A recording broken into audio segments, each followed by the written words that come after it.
Captain Dae-hyun Kim stared out the window of his ship, the Horizon's Promise. Below him, the planet New Prosperity glowed like a blue jewel in space. 10 billion people lived down there. 8 billion were aliens called the Vextar. 2 billion were human. They had built cities together, raised families, and made a good life on this world. Dae-hyun had been a ship captain for 12 years. He had seen many strange things in space, but he had never seen anything that scared him. Not until today. The alarm started screaming at Oro 900 hours. His crew jumped from their seats. The ship's computer showed hundreds of vessels appearing from nowhere. They came out of quantum slipspace like sharks breaking through water. The ships were massive, dark, and covered in weapons. "Sir, those are Krillian Empire warships," his officer said. Her voice shook. 2,000 of them. Dae-hyun felt his stomach drop. The Krillian Empire ruled 40% of known space. They were reptilian creatures, cold and brutal. Everyone feared them, but they had never attacked a colony world before. There were rules. The Galactic Council had laws against this. "Open communication channels," Dae-hyun ordered. "Maybe this is a mistake." But it was not a mistake. Every screen in the ship suddenly changed. A face appeared. It was Emperor Velkoth, the ruler of the Krillian Empire. His scales were black and red. His eyes were yellow and cold. When he smiled, Dae-hyun could see rows of sharp teeth. "People of the galaxy," the Emperor said. His voice was deep and rough. "You have become weak. Your Galactic Council talks and talks but does nothing. You make rules but have no strength. Today, I show you what real power looks like." Dae-hyun's hands gripped the armrests of his chair. He wanted to look away, but he could not. "The colony of New Prosperity will be destroyed," the Emperor continued. "Every building, every person. This is what happens to those who stand against the Krillian Empire. Watch and learn." The transmission did not end. The Emperor wanted everyone to see. The Krillian ships moved into position above the planet. They formed a grid pattern, spreading out to cover every part of New Prosperity. Dae-hyun tried to contact the planet's defense force, but there was no answer. The Krillians had jammed all communications. The first weapon fired at 09:15 hours. It was a kinetic strike. A massive piece of metal accelerated to incredible speed. It hit the planet's shield, and the shield held. For a moment, Dae-hyun felt hope. Then 100 more weapons fired. Then 1,000. The shield flickered like a dying light bulb. After 3 minutes, it failed completely. The bombardment began. Dae-hyun watched the screens as cities turned to fire. The Krillians were methodical and slow. They destroyed one section, then moved to the next. They wanted this to take time. They wanted people to suffer. His crew stood frozen. Some were crying. Others looked sick. Dae-hyun felt rage building in his chest, hot and terrible. But there was nothing he could do. His diplomatic ship had no weapons. Even if it did, 2,000 Krillian warships would destroy him in seconds. "Someone has to help them," his communications officer whispered. "Where is the council? Where is the fleet?" Dae-hyun did not answer. He already knew the truth. No help was coming. 3,000 kilometers away, on a massive space station called Nexus Prime, Ambassador Yuna Park watched the same broadcast. She stood in the council chambers, a huge circular room where representatives from 848 different species gathered. Yuna had been Earth's ambassador for 5 years. She had negotiated trade deals, settled disputes, and made friends with aliens from across the galaxy. She believed in the Council. She believed in peace through cooperation. Today, that belief died. The screens in the council chamber showed New Prosperity burning. Some ambassadors looked away. Others watched with expressions Yuna could not read. Were they shocked? Sad? Or were they just calculating how this would affect their own interests?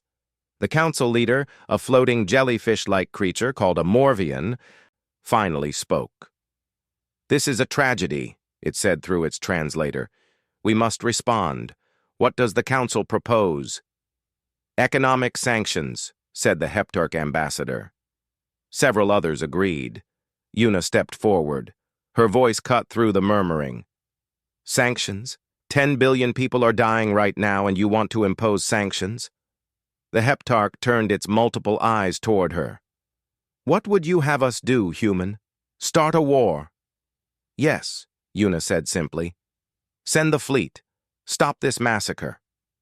Silence filled the chamber. Then the Morvian spoke again. We will vote. Who supports military intervention? Una raised her hand. She looked around the chamber. No one else moved. 847 species, and not one would stand with Earth. The vote fails, the Morvian announced.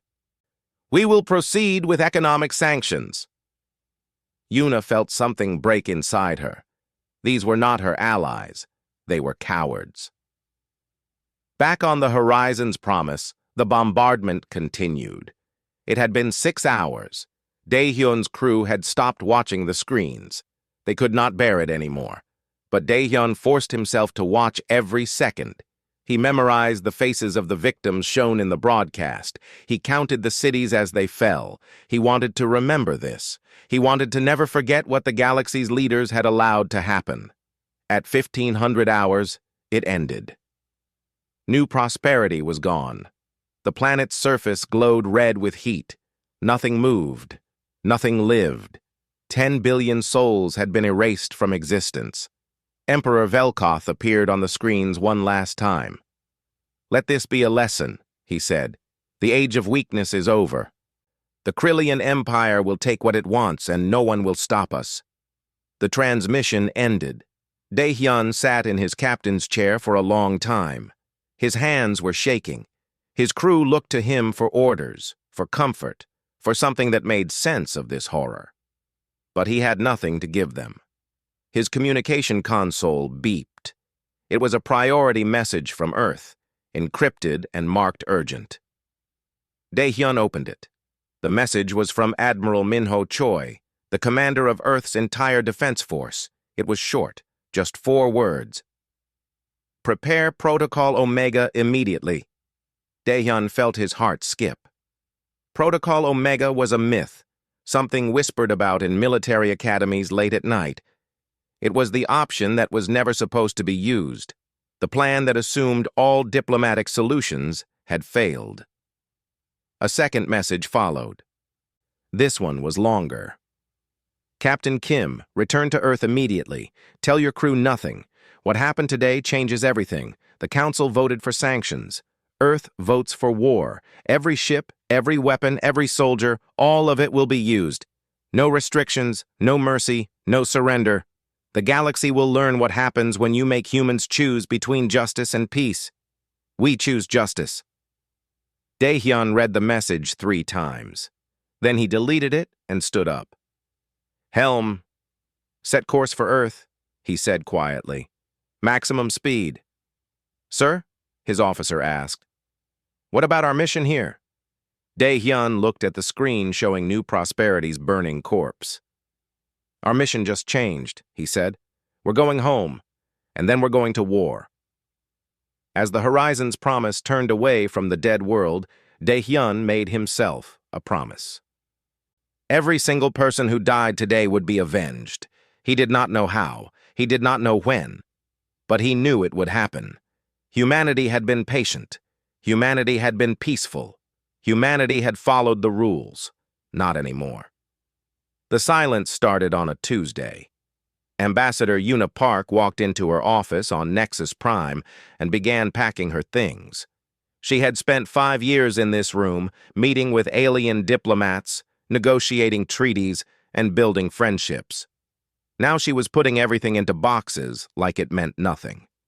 Her assistant, a young Terran named Jisoo, stood in the doorway looking confused. Ambassador, where are we going? Jisoo asked. Home, Una said simply. She did not look up from her packing.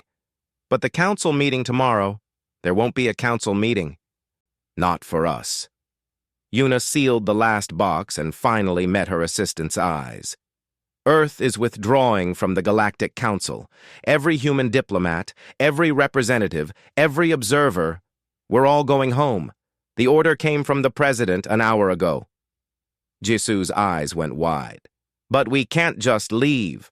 What about our trade agreements? Our alliances? Yuna laughed, but there was no humor in it. What alliances? When we needed them, they voted for sanctions.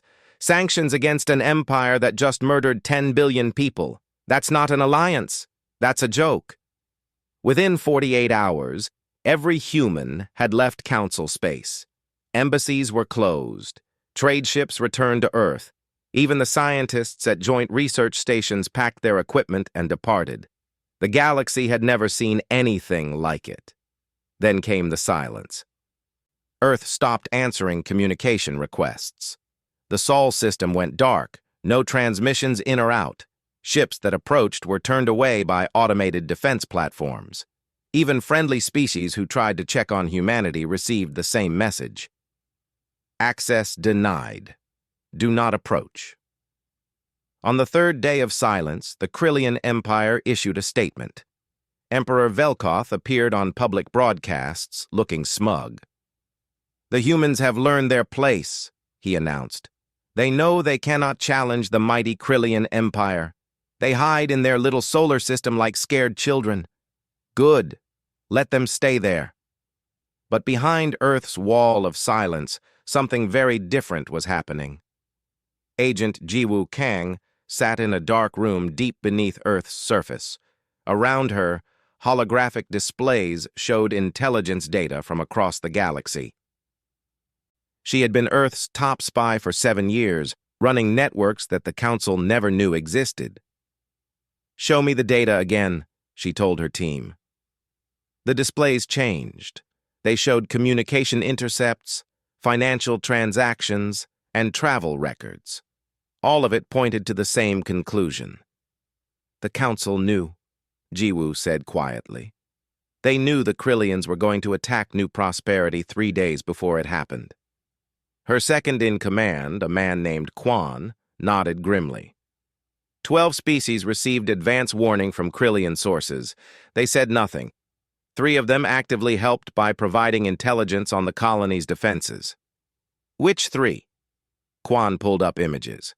The Heptarchs, the Morvians, and the Centauran Compact. They all wanted pieces of Vextar territory. The Krillians promised them mining rights after the colony was destroyed. Jiwoo felt her jaw tighten. The Morvian council leader had looked her in the eye and voted against intervention, knowing that their own species had helped plan the massacre. "Get this data to Admiral Choi immediately," she ordered. "He needs to know who we're really fighting." In orbit around Jupiter, Admiral Minho Choi stood on the bridge of the largest construction project in human history. The shipyard stretched for hundreds of kilometers, filled with vessels in various stages of completion. But one ship dominated everything else.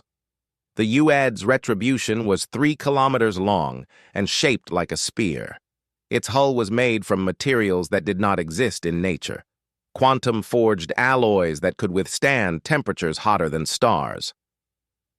Along its spine ran the Singularity Engine, a contained black hole that generated more power than entire planets used. "How long until she's ready?" Minho asked. Colonel Taejun Lee, who had been overseeing the final construction, checked his tablet. 2 weeks, maybe less if we skip some of the safety tests." "Skip them," Minho said. "We don't have time." Taejun nodded. He was a soldier, not an engineer, but even he understood what they had built. The Retribution was not just a warship. It was a message written in metal and fire. It said, "Humanity will not be ignored." Elsewhere in the shipyard, Captain Nari Song was running her fighter pilots through combat drills. Her squadron, called the Valkyries, flew experimental craft that could jump in and out of quantum slipspace with incredible precision. "Again!" she shouted into the comm. "You're 3 seconds too slow on the exit. 3 seconds means you're dead." The pilots grumbled, but obeyed. They practiced the same maneuver over and over. Jump in, Fire all weapons, jump out. Speed was everything. The Krillian Empire had bigger ships and more firepower, but humanity would be faster. Nari had lost her younger brother on New Prosperity. He had been a teacher there, working at a school for both human and Vextar children. She had his picture taped to her cockpit controls.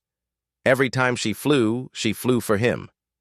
Deep in the research division, Dr. Sorahan stood in a laboratory that did not officially exist. Around her, sealed containers held weapons that the Galactic Council had banned decades ago.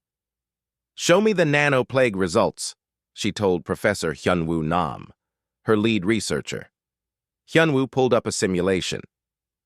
Tiny machines, too small to see, were programmed to attack specific genetic markers. In the test, they had been coded to target Krillian military personnel, specifically those with cybernetic enhancements that the Empire gave to all soldiers. 98% effective, Hyunwoo said. It spreads through air and water but dies after 12 hours. No long-term environmental damage, and it only affects the specific genetic profile we program. Civilians would be completely safe. Sora watched the simulation. Part of her felt sick at what they had created. But another part, the part that remembered the broadcasts from New Prosperity, felt nothing but cold determination. "Increase production," she ordered. "I want enough to cover every Krillian military installation in the Empire." That's enough to kill billions of soldiers," Hyunwoo said. "Good," Sora replied. "They started this. We're going to finish it." The weapons kept coming. Quantum disruptors that could tear holes in space itself. Temporal mines that could freeze time in a small area. Plasma weapons hot enough to melt starship armor in seconds. Railguns that could fire projectiles at relativistic speeds. For 63 years, Earth had been a member of the Galactic Council. For 63 years, humanity had agreed to limit its military development. They had signed treaties promising not to build weapons of mass destruction. They had smiled and nodded and followed the rules. They had also lied. Admiral Minho Choi gathered his command staff in a secure conference room. On the screens around them were the faces of Earth's president, top generals, and intelligence directors. "The Council thinks we're hiding in fear," Minho said. "Let them think that. Every day we stay silent is another day we prepare. In 2 weeks, the retribution will be ready. Our fleet will be at full strength. Our weapons are online. Our soldiers are trained. And then we stop being silent." "What's the primary target?" asked General Dong-Yun Shin, who commanded the ground forces. Minho smiled, but it was not a kind smile. "The Krillian Empire has 78 major military installations. We're going to hit all of them simultaneously. We're going to cut off their supply lines, destroy their communication networks, and cripple their fleet before they know we've started fighting." "And the Council?" asked the president. "They'll try to stop us." "Let them try," Minho said. "We're not asking for permission anymore." Agent Jiwoo Kang's intelligence network spread across the galaxy like invisible threads. Her agents, humans who had spent years posing as merchants, scientists, and laborers, began feeding information back to Earth. Fleet movements, weapon stockpiles, political divisions within the Krillian Empire. Every piece of data was analyzed, cataloged, and turned into targeting information. On day 14 of the silence, Commander Seokmin Bae took his ship, the Ghost of Terra, on a test run. It was the first true stealth vessel humanity had ever built.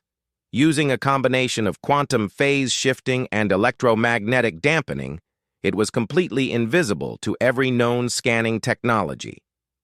Seokmin piloted it past a Krillian listening post just to prove it worked. The Krillians never saw him. He was 20 meters away from their sensors and might as well have been a ghost. When he returned to Earth, Admiral Minho Choi was waiting. "It works," Seokmin reported. "They can't see us." "Good," Minho said, "because you're going in first. When we attack, you'll hit their communication hubs. I want the Empire deaf and blind before the main fleet arrives." Seokmin saluted. He had volunteered for this mission knowing he might not come back, but he did not care. Like everyone else, he had watched New Prosperity burn. Some things were worth dying for. The silence stretched on. 16 days, 17, 18. The Galactic Council grew nervous. Some species suggested sending scout ships to check on Earth. Others argued humanity should be expelled from the Council entirely for abandoning their duties. The debate meant nothing. Earth was not coming back. On day 21, Ambassador Una Park sat in her new office in Geneva. She had traded her diplomatic chambers on Nexus Prime for a small room in Earth's military headquarters. The change felt appropriate. She recorded a message and sent it on every frequency the Council monitored. Her face appeared on screens across the galaxy. She looked different than she had 3 weeks ago. Harder, colder. "You voted for sanctions," she said. Her voice was calm but filled with ice. "We voted for war. The Krillian Empire will pay for what they did. So will everyone who helped them, and so will everyone who stood by and did nothing. You had a chance to do the right thing. You chose politics instead. Now you'll see what happens when humanity stops asking for permission." The transmission ended. In the Council chambers on Nexus Prime, 847 species watched the message in stunned silence. Then they began to panic. The war began in silence. Commander Seokmin Bey sat in the pilot's chair of the Ghost of Terra, watching his instruments as the ship drifted through space like a shadow. Around him, the Krillian Empire's communication hub hung in orbit over a dead moon. The station was massive, covered in transmission arrays and defensive weapons. 300 soldiers worked inside, routing military communications across 12 star systems. In 10 minutes, they would all be dead. "All teams report status," Seokmin said quietly into his comm. Around the galaxy, 40 other stealth ships responded. Each one was positioned near a different Krillian installation. Each crew was waiting for the same signal. "Ghost 7, in position." "Ghost 19, ready." "Ghost 34, locked and loaded." Seokmin checked his chronometer. 5 minutes until the attack began. He thought about the people on the station. They were soldiers, yes. But many of them were probably just doing their jobs, following orders. Maybe some of them had families waiting at home. Then he remembered the broadcasts from New Prosperity, the children burning, the screams that had echoed across communication channels. The Krillians had shown no mercy there. Humanity would show them the same kindness. "Execute in 3, 2, 1, mark." The Ghost of Terra fired every weapon at once. Missiles streaked through space, followed by plasma beams and railgun projectiles. The station's shields never activated. The attack came too fast. Within seconds, the communication hub exploded in a ball of fire. Across 12 star systems, the same scene repeated 41 times. Supply depots vanished. Military outposts went dark. Communication relays turned to debris. The Krillian Empire's network collapsed in the span of 6 minutes. In the Imperial Command Center on Krillian Prime, alarms started screaming. "Report!" shouted General Krath, the Empire's top military commander. "Sir, we've lost contact with installations across sectors 9 through 21. No response from any of them." "Technical failure?" "No, sir. We're detecting weapon signatures. This is an attack."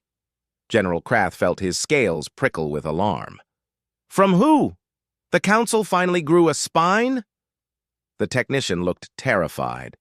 "The signatures match human weapons technology, sir." For a moment, Krath thought it was a joke. Humans? The species that had run home crying after New Prosperity? They did not have the ships or the courage for this kind of assault, but the evidence did not lie. "Get me Emperor Velkoth," Krath ordered. "Now." While the Krillian Empire scrambled to understand what was happening, Captain Nari Song led her Valkyrie squadron on their first combat mission. 40 fighters dropped out of quantum slipspace directly behind a Krillian battlecruiser. "All wings! Fire at will!" Nari shouted. The fighters unleashed their payloads in a coordinated strike. Missiles hit the battlecruiser's engines before its shields could adjust. The ship lurched, spinning out of control. Before the Krillians could respond, the Valkyries jumped back into slipspace and were gone. The entire attack lasted 8 seconds. 3 minutes later, they appeared behind another Krillian ship and did it again. Then again. Then again. They were hitting the fleet like ghosts, impossible to predict or catch. By the end of the first day, Valkyrie Squadron had destroyed 11 capital ships and hadn't lost a single fighter. Nari looked at her brother's photo taped to her controls. "This is for you," she whispered. The Galactic Council's response came quickly. They sent urgent messages to Earth demanding an immediate ceasefire. They threatened sanctions. They called emergency sessions. They debated and argued and accomplished exactly nothing. Earth ignored every message. Some council species, worried that humanity might target them next, tried a different approach. They blockaded human trade routes, thinking economic pressure would force Earth to stop fighting. The Heptarchs positioned their fleet near human merchant corridors. The Centaurans did the same. It was the wrong move. Colonel Tajan Lee's orbital drop forces hit the blockading fleets like a hammer.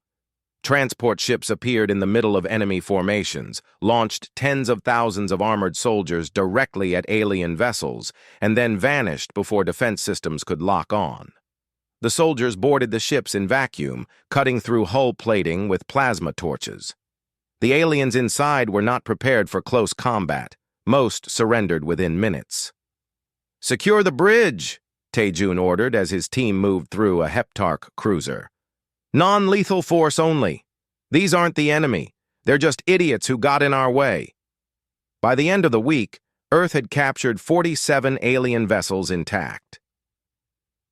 The crews were held as prisoners of war, but treated well, given food, medical care, and allowed to send messages home. The message was clear. Earth was angry at the Krillians, not the galaxy. But anyone who helped the enemy would be treated as the enemy. The captured ships themselves were sent back to their home worlds with a simple note: "Stay out of our way." Most council species got the message. The blockades ended. But Emperor Velkoth was not intimidated. He broadcast another message, his yellow eyes burning with rage. "Humans," he snarled. "You dare attack the Krillian Empire? You dare challenge us? We have prisoners. 100 of your kind taken during the New Prosperity occupation. For every military installation you destroy, we will execute 10 of them. This is your final warning. Cease your attacks or watch your people die." The transmission showed a holding cell. Inside were humans in dirty clothes looking terrified. Guards pulled out the first 10 prisoners, forced them to their knees, and executed them on camera. The broadcast went across the entire galaxy. On Earth, Dr. Sora Han watched the executions without expression. When it ended, she walked to her laboratory and gave a single order. "Activate all Prometheus weapons. Remove all restrictions. Full authorization." Professor Hyunwoo Nam hesitated. "Sora, you understand what you're ordering? This is—" "I understand perfectly," she interrupted. "They want to terrify us into stopping. Instead, we're going to show them what terror really means." Admiral Minho Choi received reports of the executions while aboard the nearly completed Retribution. He stood on the bridge, his hands clasped behind his back, staring at the view screen. Around him, his officers waited for orders. Some looked angry. Others looked sick. All of them wanted to know what came next. "Send a message to all fleet commanders," Minho said quietly. "Accelerate the timeline. We attack Krillian Prime in 72 hours. Not 2 weeks, not 1 week. 3 days." "Sir," his tactical officer said carefully, "the Retribution isn't fully tested yet. If the Singularity engine fails during combat—" "It won't fail," Minho said, And even if it does, we're still going. They wanted to teach us to fear them. Let's return the lesson. Across human space, the military machine shifted into overdrive. Ships that weren't quite ready were declared combat-capable anyway. Weapons that needed more testing were loaded onto vessels. Soldiers who should have had more training boarded transports. The Krillian Empire had made this personal. Humanity would make them regret it. Agent Jiwoo Kang's intelligence network fed a constant stream of data to the military. She knew where every major Krillian fleet was positioned. She knew their supply levels, their troop numbers, their defensive capabilities. And she knew something else. The Krillian people are not happy with this war, she reported to Admiral Minho during a secure call. Our agents inside the Empire say there are protests on several worlds. The civilians didn't want this. The Emperor forced it on them. Can we use that? Minho asked. Maybe. If we can prove we're not targeting civilians, it could turn the population against the Emperor. But that means being very careful about what we destroy and how we destroy it. Minho nodded. Tell Dr. Han to prioritize weapons that minimize civilian casualties. We're not here to commit genocide. We're here to remove a threat and punish war criminals. Meanwhile, a young woman named Hae-Yoon Yoon sat in a refugee center on Earth. She was one of only 47 humans who had escaped New Prosperity before the massacre. She had watched her entire family die in the bombardment. Her parents, her husband, her 2 young children. Now she spent her days giving testimony to military investigators. They wanted to document everything that had happened, every detail, every moment. Why? She asked the investigator assigned to her case. Why do you need to know what kind of flowers my daughter liked? What does that matter for the war? The investigator, a woman named Minji, looked at her with kind eyes. Because when this is over, we're going to make sure the people responsible face justice. And justice means remembering the victims as people, not just numbers. Your daughter matters. Her name matters. Her favorite flowers matter. Hae-Yoon started crying. Someone finally understood. The Krillian Empire scrambled to respond to the human attacks, but they were always one step behind. Their military doctrine was built on overwhelming force and direct confrontation. They had no experience fighting an enemy that refused to fight fair. Human ships appeared and vanished like ghosts. Entire supply convoys disappeared without a trace. Communication networks went down and stayed down. The Empire was bleeding from 1,000 small cuts, and they could not find the blade. Emperor Velkoth executed 5 generals for incompetence. It did not help. On the 3rd day after his broadcast, as promised, Admiral Minho Choi's fleet arrived at the edge of the Krillian Prime solar system. The Retribution led the way, flanked by 200 human warships. They did not hide. They did not sneak. They appeared in normal space and immediately began broadcasting on every frequency. Admiral Minho's face appeared on every screen in Krillian space. Emperor Velkoth, he said calmly, you wanted to teach humanity fear. You wanted to show us our place in the galaxy. Thank you for the lesson. Now let us show you what we learned. The Retribution's singularity cannon began to charge. The weapon drew power directly from the contained black hole in the ship's core. Space around the barrel started to warp and twist. The Krillian home fleet, 2,000 warships, moved to intercept. The battle for Krillian Prime was about to begin. The Krillian home fleet moved like a swarm of metal insects, 2,000 warships spreading into attack formation. They had superior numbers, superior firepower, and the home field advantage. By every logical calculation, they should win this battle easily. They were wrong. Admiral Minho Choi stood on the bridge of the Retribution, watching the enemy fleet approach. His tactical display showed the odds, 10-1 against humanity. His officers looked nervous. Some of them were young, fighting in their first real battle. All ships, Minho said calmly into the fleet-wide channel. Remember why we're here. Remember new prosperity. Remember that the galaxy watched 10 billion people die and did nothing. Today we show them that some crimes cannot be forgiven. Today we show them that humanity does not forget."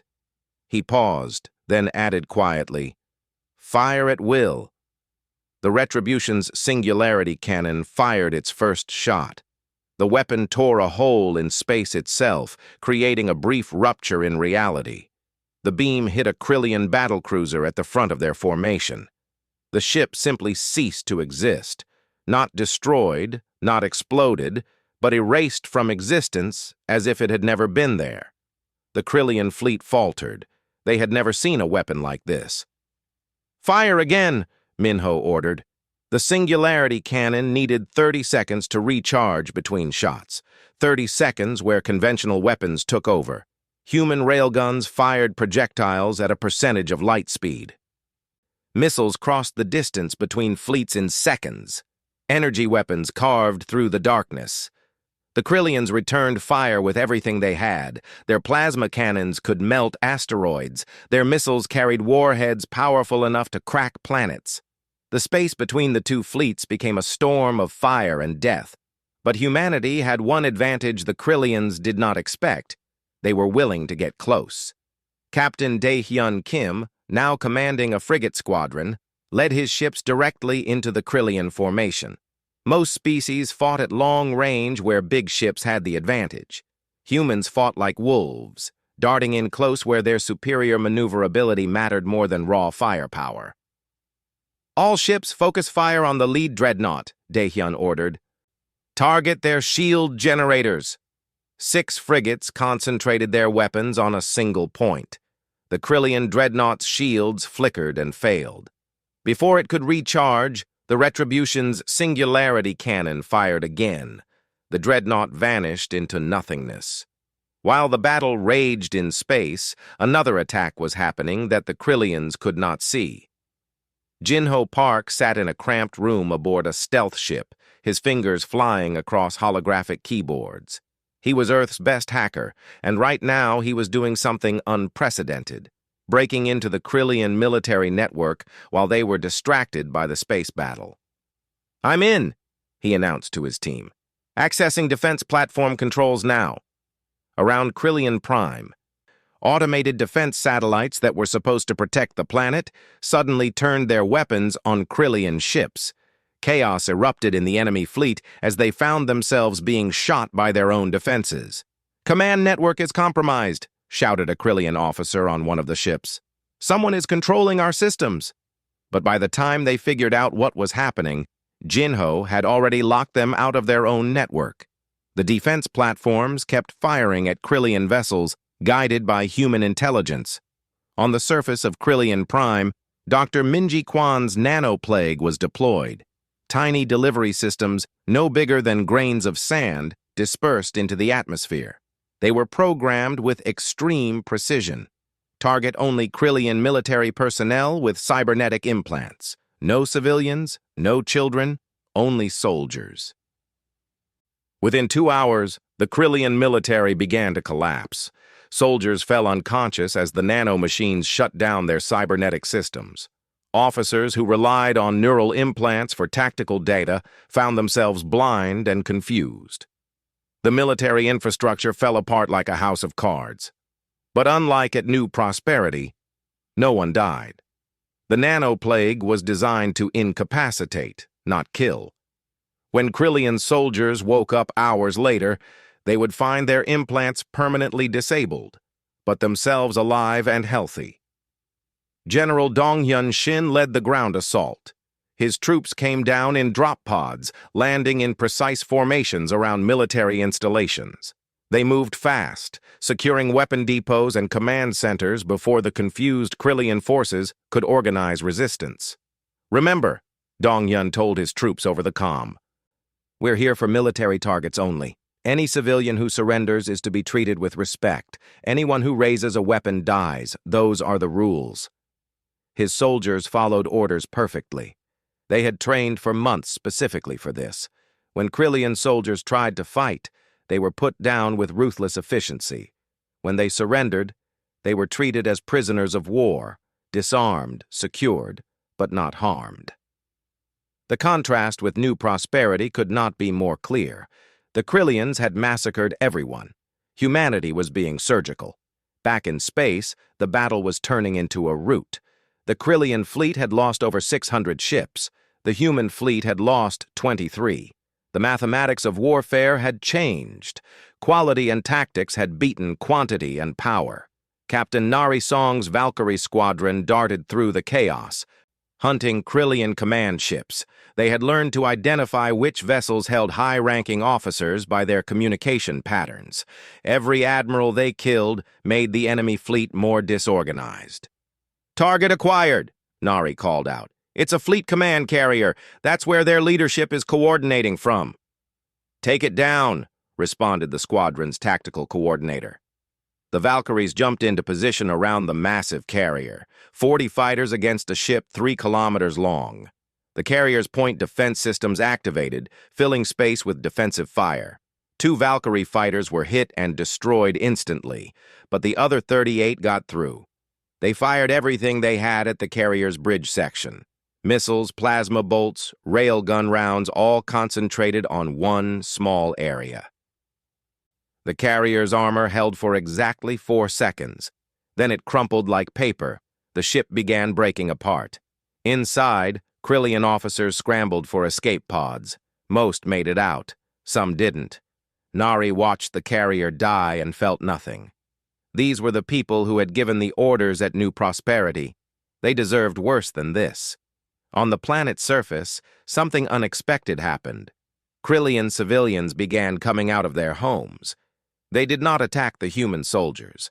Instead, they watched. Some even helped, pointing out where military bunkers were hidden. One old Krillian approached General Dong-Yun cautiously, speaking through a translation device.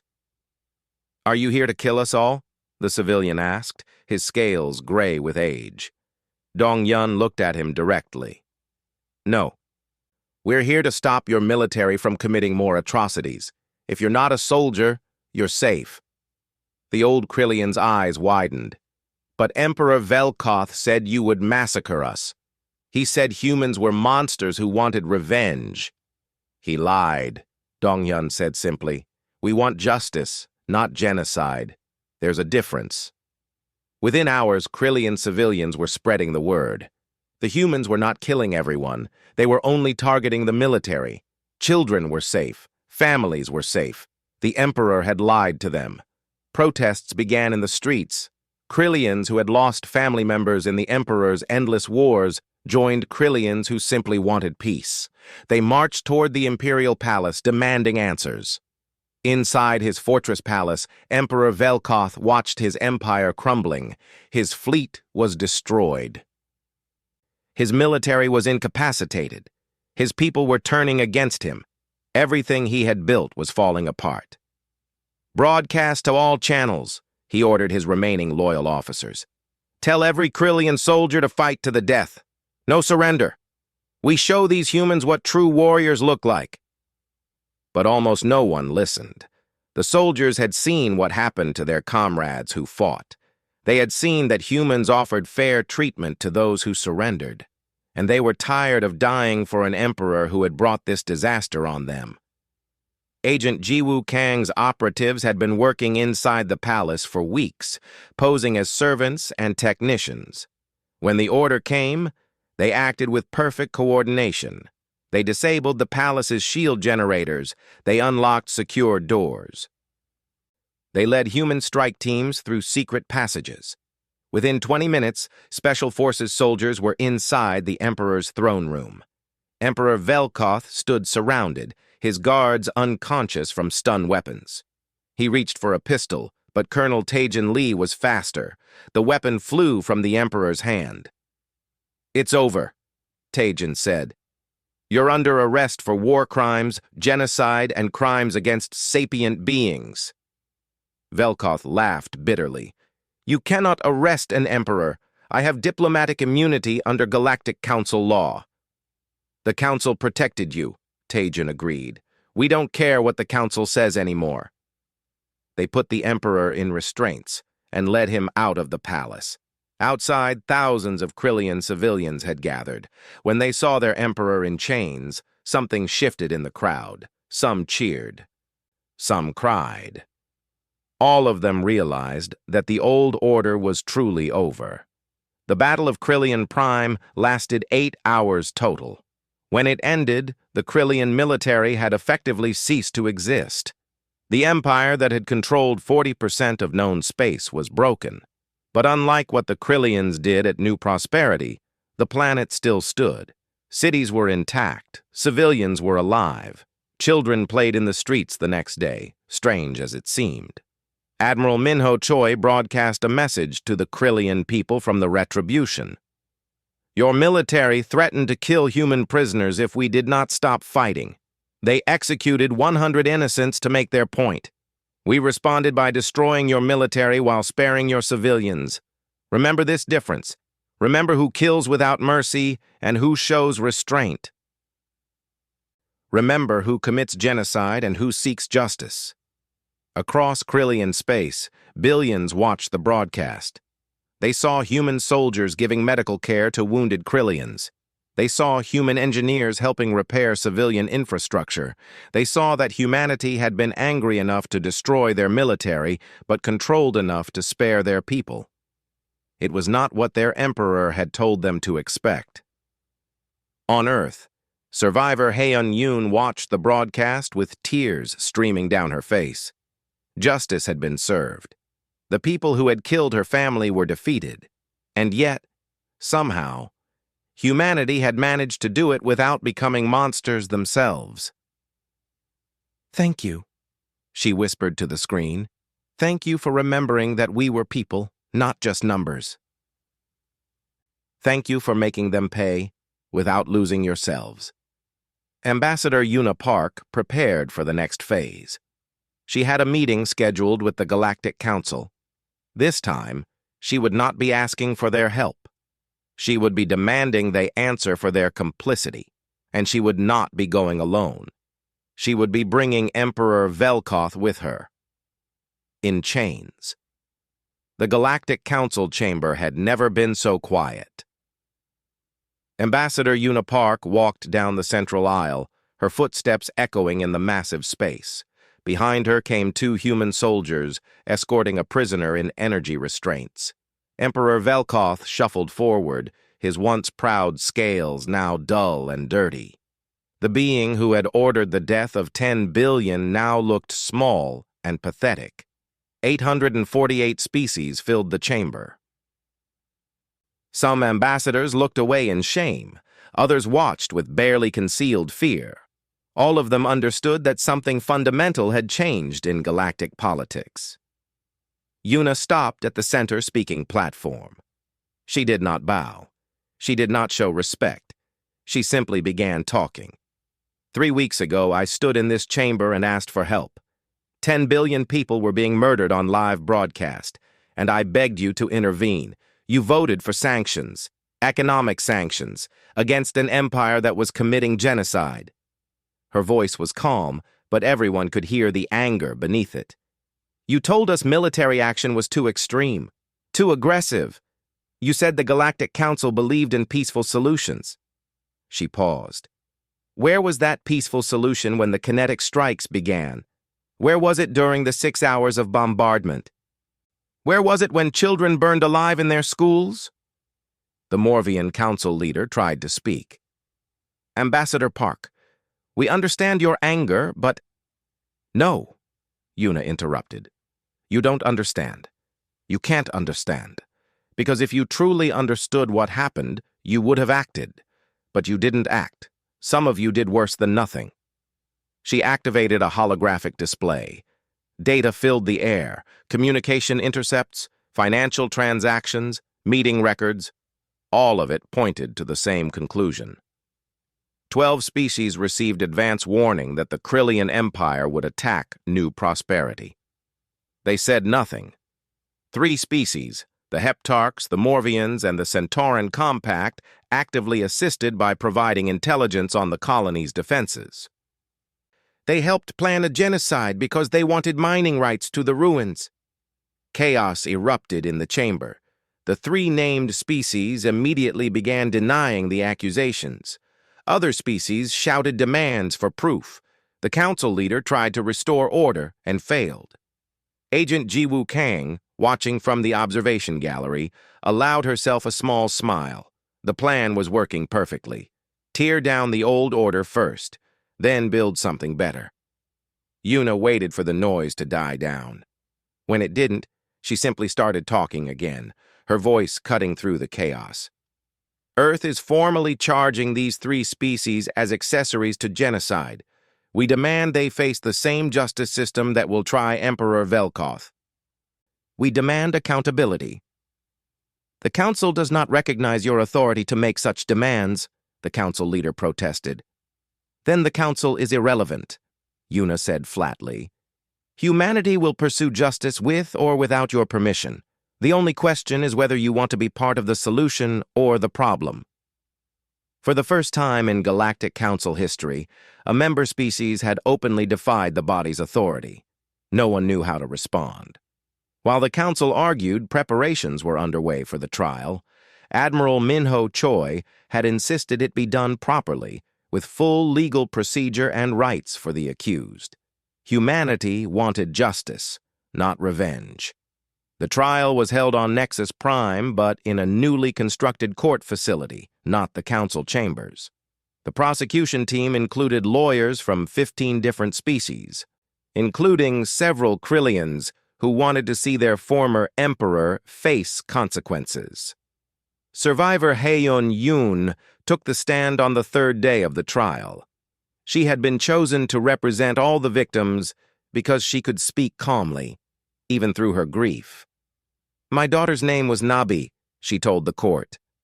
Her voice did not shake. She was 6 years old. She wanted to be a teacher like her father.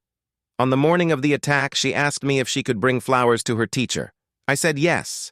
She looked directly at Emperor Velkoth. She was carrying those flowers when your ships fired the first kinetic strike. The school was in the 3rd sector targeted. She did not die immediately. The bombardment was slow, remember? Methodical. She had time to be scared, time to cry for her mother. I know this because someone sent me a recording from her school's security system before the building collapsed. The courtroom was completely silent. You wanted to teach us fear, Haeyeon continued. You wanted to show the galaxy that you had power. You used my daughter to make a point. She was 6 years old, and she died terrified and alone because you needed to prove something. Emperor Velkoth said nothing. What could he say? The trial lasted 3 weeks. The evidence was overwhelming. Video footage, military orders with his signature, communications showing he had personally designed the attack to maximize suffering. The prosecution proved that New Prosperity was not a strategic target. It was chosen specifically because it was defenseless and would generate maximum fear. The defense argued that the emperor was simply following Krillian cultural norms, that warfare between empires always involved civilian casualties, that he had only done what countless leaders before him had done. The prosecution's response was simple. Genocide is not a cultural norm. Murder is not acceptable just because it has been done before, and power does not grant the right to kill the innocent.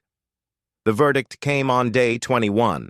The jury, composed of representatives from 30 different species, including Krillians, found Emperor Velkoth guilty on all charges.